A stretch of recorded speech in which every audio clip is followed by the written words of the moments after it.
Like a kid in a candy store. You've probably heard the phrase. For Kyle Truax, he grew up in one. I'd always ask for the end of the piece of the taffy. My uncle Dave, who used to work here, he'd always cut it out, and so I'd always get the last piece of taffy out of the machine. I've watched a lot of kids grow up over the last 20 years, and you see them every single summer. No other candy has made sweet memories at the beach like saltwater taffy.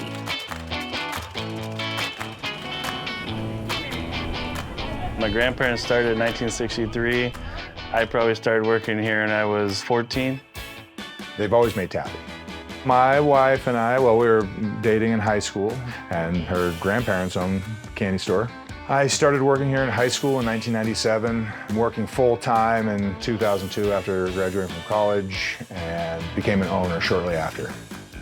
25 tons of taffy is what we make every year. Right now, through Labor Day, we'll be making taffy every day. There may be a day or two that we don't, but it's pretty much every single day. Wait, before we go any further, what exactly is saltwater taffy? It's molten sugar, more or less. For much of history, sugar was rare, but by the 1800s, colonial sugar plantations in the Caribbean had flooded the global market. And that sugar rush led to all kinds of sweet treats, including mass production of taffy and its cousin, toffee. They have similar recipes.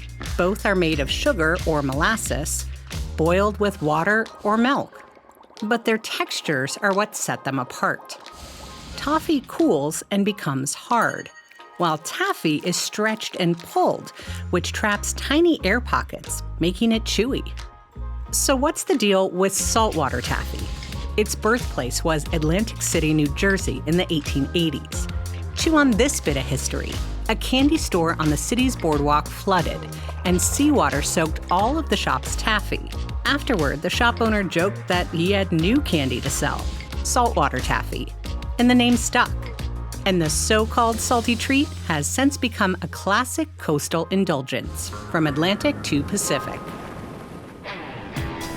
There's not really salt water in it, but it's kind of like, hey, it's close to the beach, let's go get some saltwater taffy. I have a customer up in Alaska, and he calls his taffy glacier water taffy. We do put salt in one of our taffies, and that's our sea salt taffy. You start with the raw ingredients, and for us it's corn syrup, sugar, coconut oil, soy lecithin. And then once it's cooked, we color and flavor it. And then we will cool the taffy on our cooling tables. We'll pull the taffy, get to the right consistency, and then we'll put it in our batch roller, and the batch roller will roll it around and get it to the right size, and then it'll feed through the machine. That will cut and wrap all the taffy, and then our machine is set for 140 pieces a minute. Part of our thing is our taffy that we make right here is we add a lot of flavor to it because that is so important. Taffy's a flavored blob of sugar. If you don't put enough flavor in there, what are we doing here? Oh, is that your favorite? Yeah, licorice. Well, that's one of the most popular. I had some person last week from Wisconsin. He's like, oh, I really like the sour grape. I'm like, oh, cool, man. And he's like, you guys have the best ever. We have people back east order our taffy. I'm like, there's closer places to get this. They're like, yeah, but it's not the same. Bruce's makes over 3 dozen taffies, each with its own unique design and flavor, and everyone can pick out a favorite. Meet a lot of different people that come into the candy store, just watching through the window, watching all the process. There's this magic piece here where we can erase all of our worries and just focus on this machine here and watch it work. It's a good thing for us. There's no salt water in it. It wasn't invented here.